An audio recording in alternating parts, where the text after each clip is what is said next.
Minėdami Molotovo-Ribbentropo pakto 50-asias metinės, 3 Baltijos šalių piliečiai sudarė gyvą grandinę, nusidriekusią nuo Vilniaus iki Talino.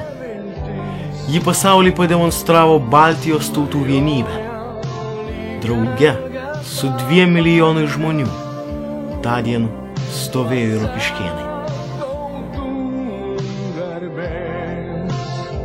Kai buvo Ribbentropo Molotovo 50, kodėl tų ir kryžių buvo, 50 tai yra atkarpų buvo, todėl kad buvo Ribbentropo Molotovo 50 metų tuo metu suėjo. Baltijos kelio, man atrodo, tai faktiškai žmonės tas išėjimas parodė daugiau negu referendumas.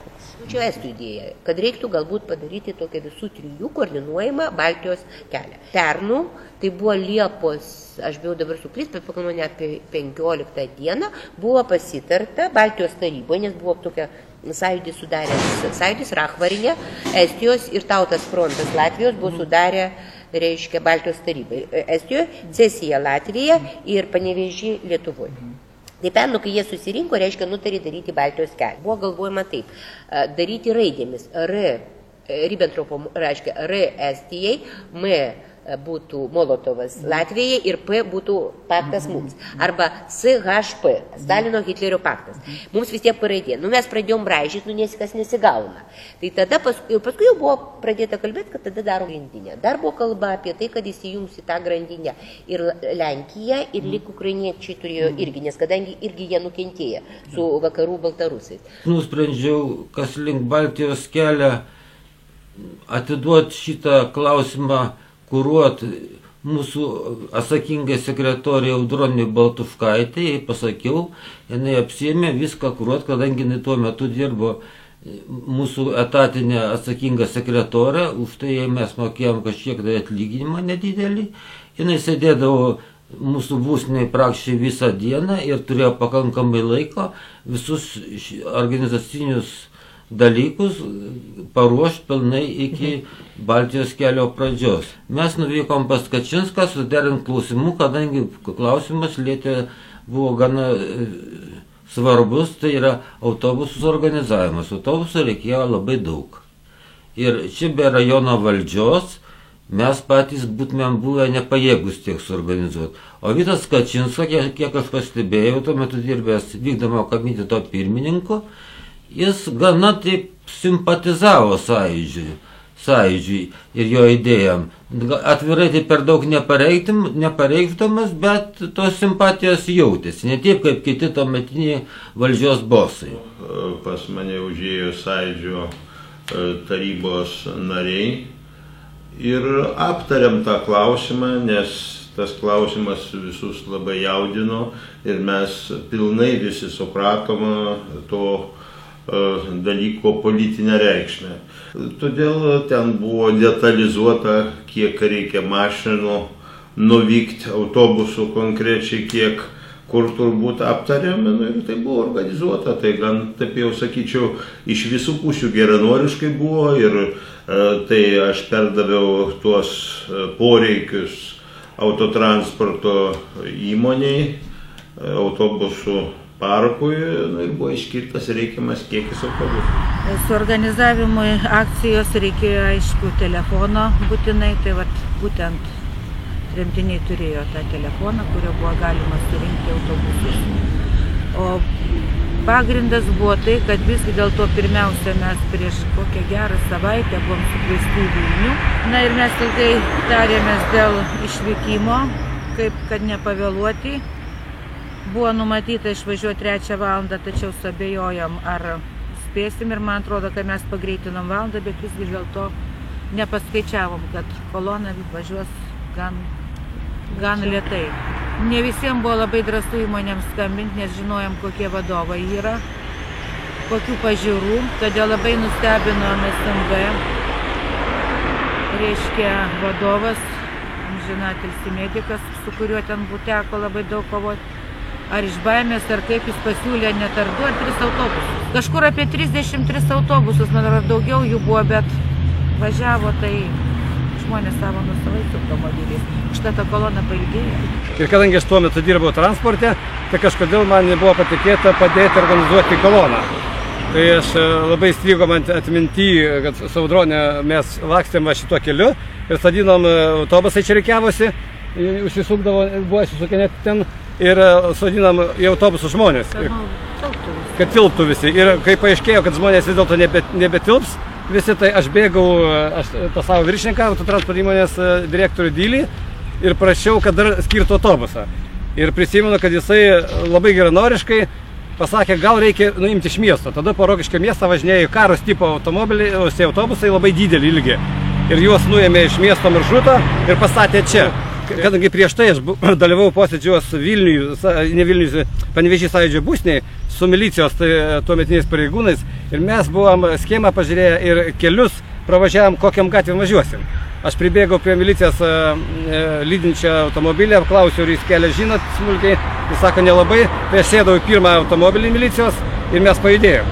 Ir aš visą kelią žiūrėjau laikrodį, labai abejojau, kad mes galim nespėti, visą kelią skubinau milicijos pareigūnas vairuotoją, kad jisai pagreitintų koloną tempimą.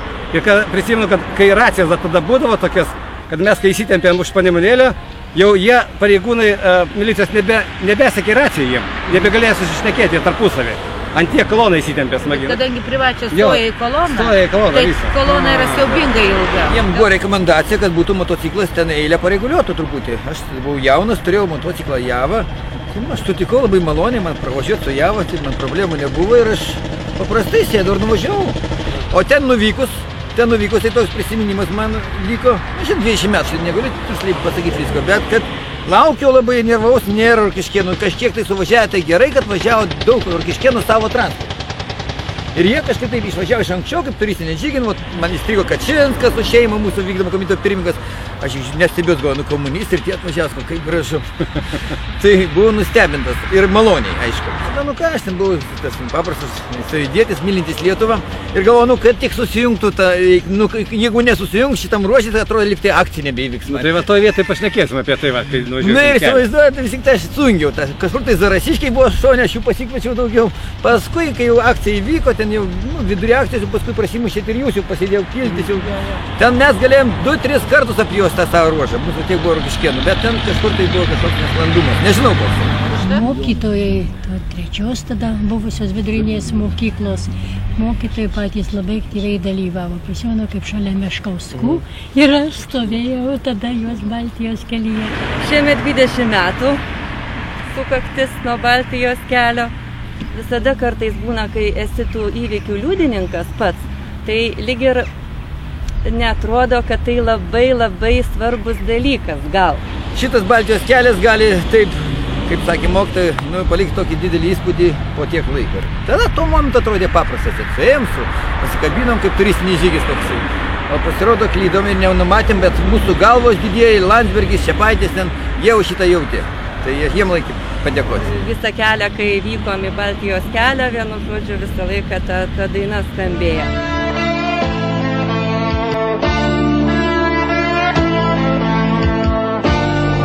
Pavyzdžiui, mano šeimyna, tėvai, dabar jau seneliai ir amžinatilsį tetės nėra, brolis, abidvi sesės, vyras, mano vaikas, aš, visa šeimyna buvom Baltijos kely.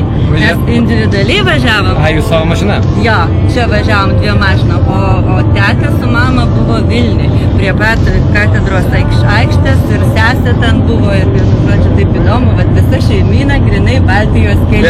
Ir anūkai visi, kurie tuo metu buvo. Per daug rankų jis vienas kitą turėt jausti.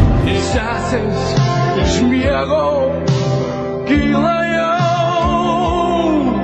apginti savo garbę. Pirmasis trukdymas, kai mūsų kolonai buvo prie Kupiškio, nes mūsų sustabdė ir praleido Kupiškėnus. Ir mes atsidūrėm už Kupiškio, reiškia. Ir atvažiavom į Panevėžį, į šitą vietą, čia yra viadukas Gelžkelis. Gelžkelis ir jis uždaromas buvo. Įsukus į šitą pagrindinę platų kelią, prasidėjo tiesiog stovėjimas. Mes kažkur gale važiavom mikroautobusiukę ir šituo gatve, važiuojant iki viaduko šito, iki geležinkelio, tai tiesiog pavažiuodam kelis metrus, kaip kamštį kokiam, sustojam. Ir niekaip nesupratom, kame esmė. galvojam, iš kur čia važiuoja kolonos, ko gero galvojam praleidinėja.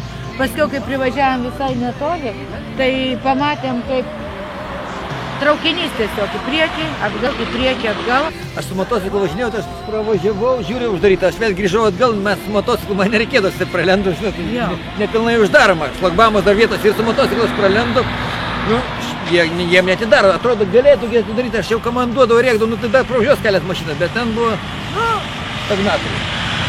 Ką jie ten darė, mes nežinom gal. Specialiai, bet aš paskui galvojau, nu kas bus, reikia važiuoti į priekį. Ir aš su motociklu išvažiavau, pasivėjau priekinis jūs. Panevėžio miestas, ten vedukas ir apačioj sirukas važiavo. Ten degė raudona šviesoforas ir pradėjo tas sirukas, vienas garvežys manevruot, pravažiuoja tai pirmin, tai atgal visą laiką. Ir taip mūsų kolona užlaikė kokį 40-50 minučių. Mūsų visa kolona stovėjo ir stovėjo dar daug įvairių pašalinių mašinų, belaukdami. Aš manau, kad tai buvo daroma specialiai vien tam, kad sutrukdyti laiko atvažiuoti į Baltijos kelio organizavimo pradžią.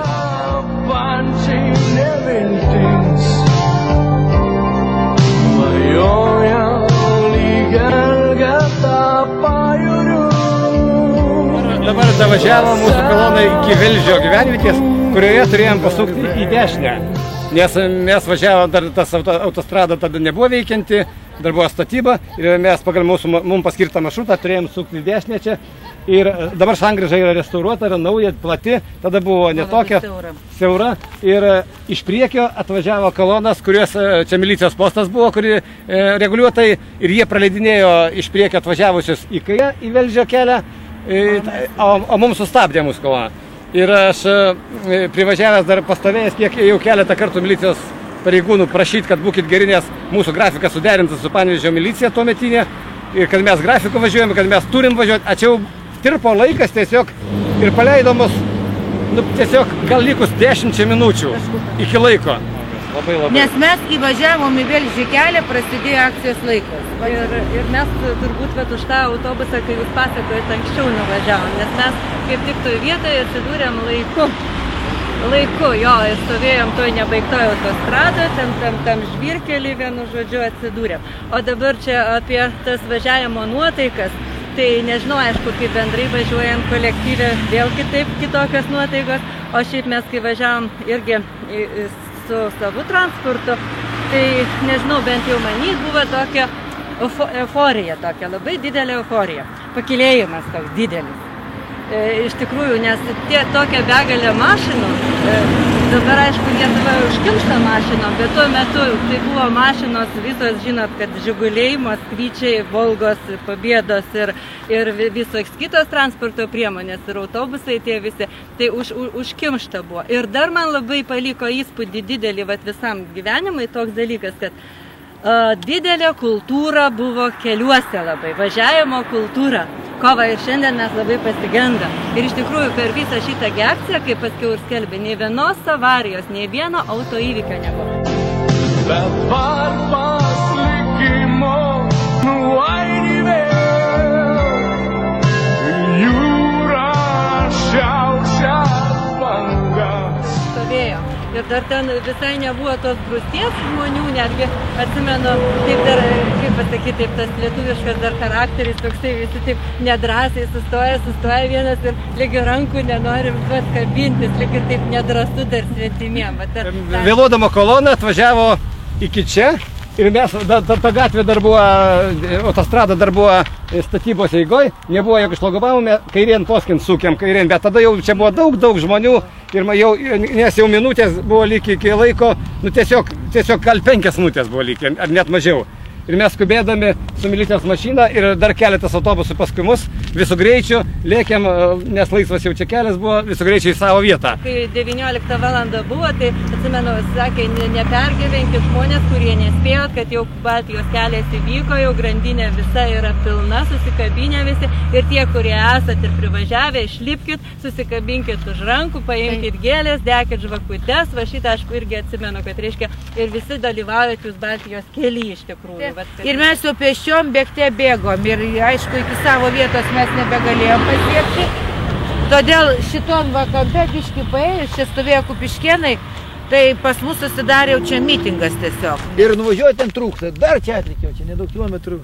Sakau, Algi, daryk, ką nori. Matau, kad nieko Algis man nebeišeis. šaukė, sakau, Algi, daryk kaip nori, kabink rankam, kiek yra žmonių. Tegu ar bėga peškom, dar pavyzdžiai, man atrodo, kažką. Kažkas dar bus. Kad kažką dar sodinam, kad suvežė keli žmonės. Martinėlis kolūkio pirmininkas laisvai davė ir irgi tas pats važiavom labai laimingi, labai pakylėti, bet irgi vėlavom, kaip ir visi. Tik tai, kad atvažiavom iki čia ir pamatėm, kad jau nebėra kas daryti, tai išlipėm, susitvėrėm, visi ten buvo minia. Ei, sako, kuolai, sako, apsiramink, čia buvo dar gražiau, kad ten, kad čia buvo daugiau mūsų. Stebėjom, kad tiek daug tų gėlių meta, ar vis krenta, tas lėktuvėlis mažas, tų gėlių tiek daug.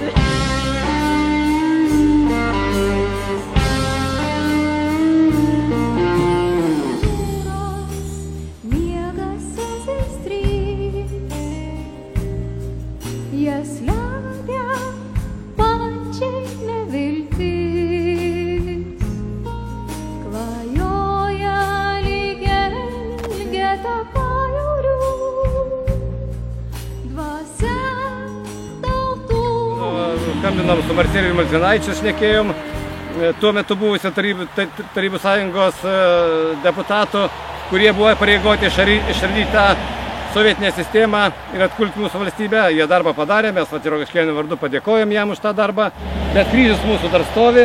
Dabar galvosim, kaip jis atnaujint, kaip pažymėta vieta, kad mes ją atrastumėm dar po 5 metų. Aptarėm laiką ir jie, prisimenu, pažadėjo, kad kai mes važiuosim, visos gatvės stovės milicijos pareigūnai ir gatvės bus, aš dar atsimenu, klausiau, kas darys, kai šviesoforas susidegs, kad neskirt koloną, sakė, neužsidegs, nes stovės reguliuotojai. Reguliuotojai stovės ir važiuosit visą laik tiesiai nesustabdę. Ir todėl aš šitiem Velžį, aš tam milicijos pareigūnui aiškinau, kad čia mūsų sutarta, tik tai aš gailėjus, kad su savo neturėjau, kaip tada pasitarėm, išvažiavom. Reikėjo praškai reikalauti, kad visus schemą su parašu daleiskim šitų kelių ten viršininkų, kad tikrai grafikas būtų aiškus rankai, o dabar tas reguliuotojas stovėjo, man jis neleidžia ir viskas. Man veja netrukdyk man dirbti ir viskas. Okay, aš prašiau, kad mes vėluojam, nes mūsų grafikas. Tuo momentu, kai skrido lėktuvas, eilė buvo išrikiuota kaip priklauso. Sąžiningai, Rokiškės lygos pareiga, čia buvo visi susikabinę ir visi skandavom Lietuvai ir buvo pilnas ašaros akių, daug kam verkint. Taip. Tai man tas dabar stovi, man truputį jaudinusi, aišku, širpuliukai eina, tikrai gražu.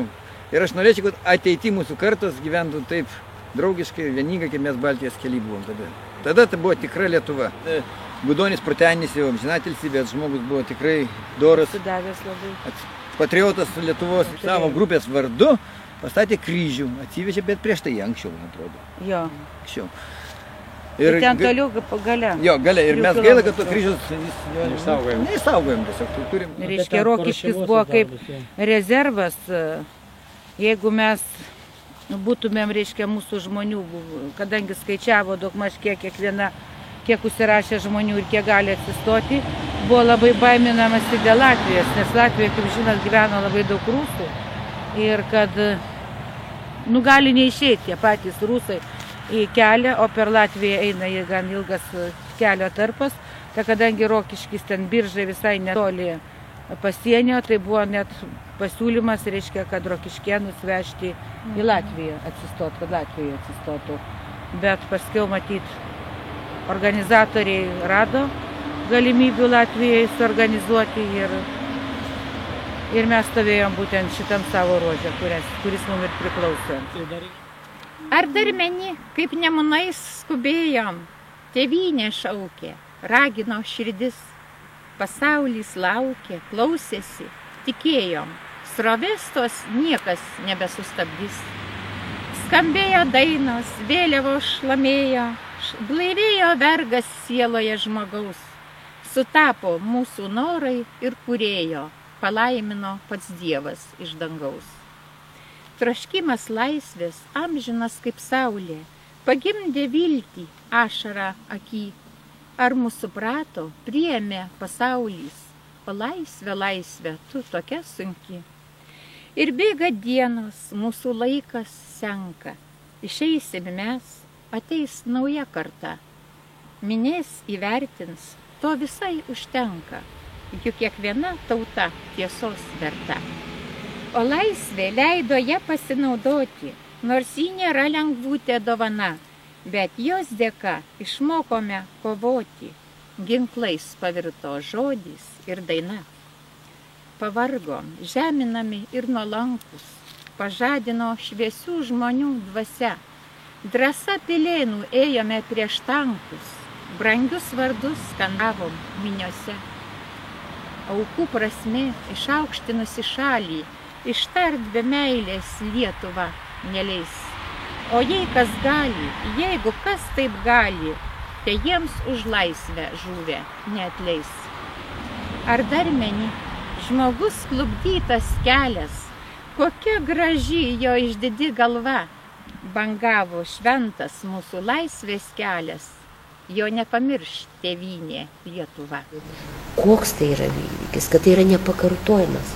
Pasaulyje dar tokio nebuvo. Ir paprasčiausiai mano gilių įsitikinimų mes nemokam save parodyti kartais. Įspūdžiai tai nepakartojama, aišku. Čia neįmanoma nusakyti, čia tai galbūt poetas, gal tai aišku, koks buvo pakilimas, visiems linksma buvo, aišku, tas, tai siekis, kurio gal viešai ne visada deklaravom, tik paskutinius metus buvo pasiektas. Tai. Dėl to, kad mes parodėm visam pirmam dalykas visam pasauliui, nes per visą pasaulį nuskambėjo šitos Baltijos kelias, parodėm, kad mes vieningi, visos 3 Baltijos valstybės, tuo metu buvom respublikos, kad mes siekiam savo nepriklausomybės, kad mes tokiu būdu, kaip Baltijos kelias, jie išreiškiam ir kad mūsų siekio sąjūdžio palaikė absoliučia dauguma šitų respublikų žmonių. Ir mes nors ne lietuviai atvykom iš kitos šalies, bet labai nuotaika visų buvo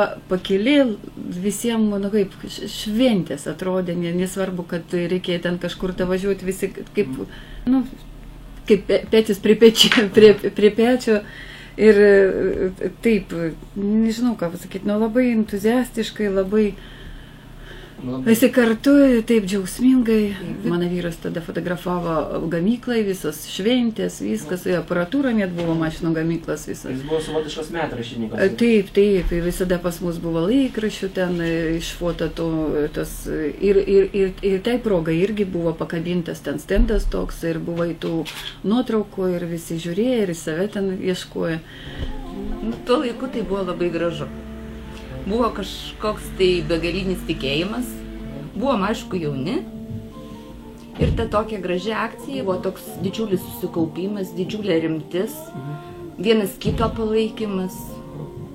Tuo metu mes ten vykom su darbovietė, man aišku, ta darbovietė buvo tik pati pradžia ir tas toks didžiulis žmonių sambūris paliko tikrai didelį įspūdį. Ir man tas Baltijos kelias tikrai nėra nei turistinis žygis, nei kas, jis man toks yra lietuvių tautos dvasinės stiprybės prisiminimas.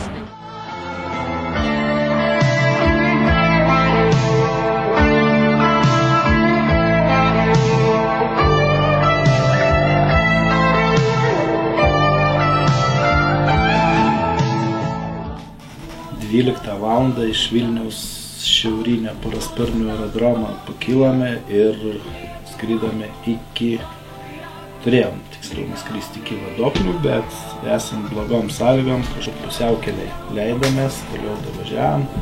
Sekančią dieną iš Vadoklių pakilom 6 ryte labai anksti, nes žinojom, kad gamtinės sąlygos irgi nelepins. 9 valandą pagal prognozes turėjo pradėti lyti ir tos prognozės įsipildė. Taip, kad visas praskridimas virš Rokiškėnų kelio atkarpos, kur jie stovėjo prieš 20 metų, būtent įvyko rugpjūčio 18 ryte. Viską organizavo motorizuotų parasparnių sporto klubas 5 Vandenynas. Būtent organizatorius tai buvo Kęstutis Mančys. Dalyvavo, tai gal ne visai visą kelią suskrydo, bet dalyvavo ir Mantas Sakaitis, Rolandas Sakalauskas, Remigijus Gačionis. Tuo tarpu ir Latvijos parasparnistai prisijungė, estai. Jų aišku buvo daug mažiau nei lietuvių. Čia 22 dieną baigėm skristi. Ir tai įvyko 12 km iki Talino miestelyje Sauve. Ten labai, labai svetingai sutiko estai. Kolmade virguvad nüüd. Punta ja Baltia, Punta ja Baltia, Lietuva, Latvija, Estija. Gražu tame, kad mes, kurie siekiam tos nepriklausomybės, taip draugiškai su dainom, tas Baltijos kelias buvo akcentas tam visas Pabaltijs. Dabar, kad jie gali tuo, ko mes siekiam, mūsų vaikai jau gali tai gyventi gražiai, naudojasi to nepriklausomybė Lietuvos ir gražu, kad nepamiršta senelių tėvų. Rokiškyje buvo minimas Baltijos kelias, tai daugiausiai iniciatyvos, man atrodo, rodė jaunųjų lyderių klubas, kurie suorganizavo akciją Rokiškio aikštėje, padėjo ją suorganizuoti. Kita dalis jaunimo važiavo į Rokiškio miesto gyventojų, Rokiškio apylinkių žmonių buvimo vietą per patį Baltijos kelią. Mes tiesiog nuvažiavome tą vietą, kur stovėjo iš Rokiškio apylinkių suvažiavę žmonės. Na, man asmeniškai tai iš tikrųjų buvo smagu tenais būti ir taip kartą per kartą, kad išlaikom visas tradicijas ir paminim tokius svarbius dalykus. Manau, daugelis, kurie ten buvo iš jaunimo, labai puikiai jautėsi tą progą ir tokia pakylėta nuotaika buvo.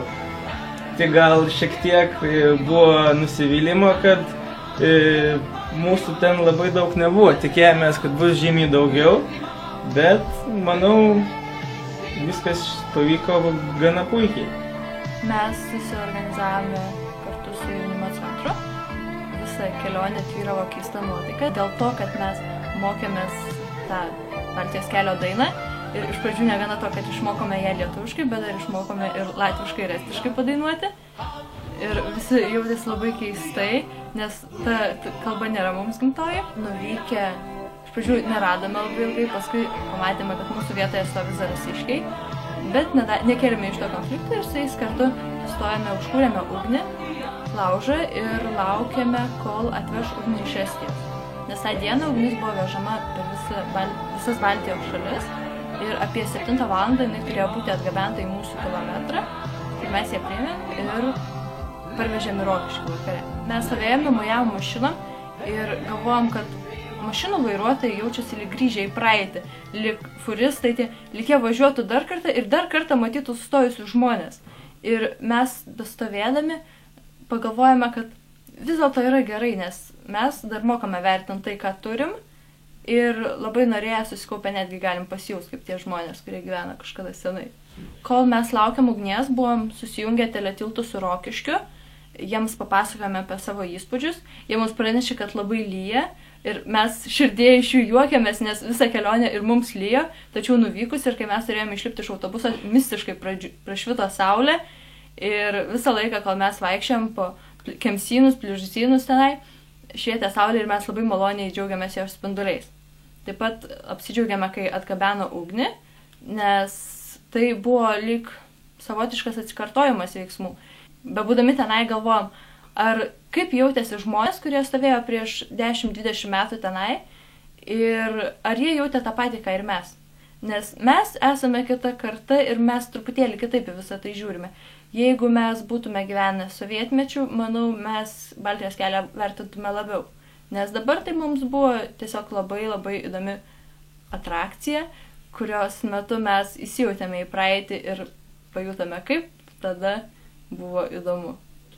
Na, tuo metu teko skaityti daug tos literatūros apie tą visą laikotarpį, tą sovietinį ir aišku, aš negaliu pasakyti tos objektyvios nuomonės, tačiau, kai žiūrint iš mano pusės, tai aš manau, kad tas būtent ta pati Baltijos kelio akcija buvo vienas iš tų lūžio momentų, kada jau mes parodėme, ne tik Lietuva, bet ir Latvija, Estija parodė, kad mes turime būti laisvi, kad mes nesame tie sovietinės šalis, mes esame nusipelnę ir turėti savo nepriklausomybę. Taigi tas milijoninis žmonių susikabinimas į vieną grandinę man simbolizuoja tą vienybę ir tą visą besijungiančią laisvės dvasią, kuri tuo metu plitėjo tarp 3 Baltijos valstybių.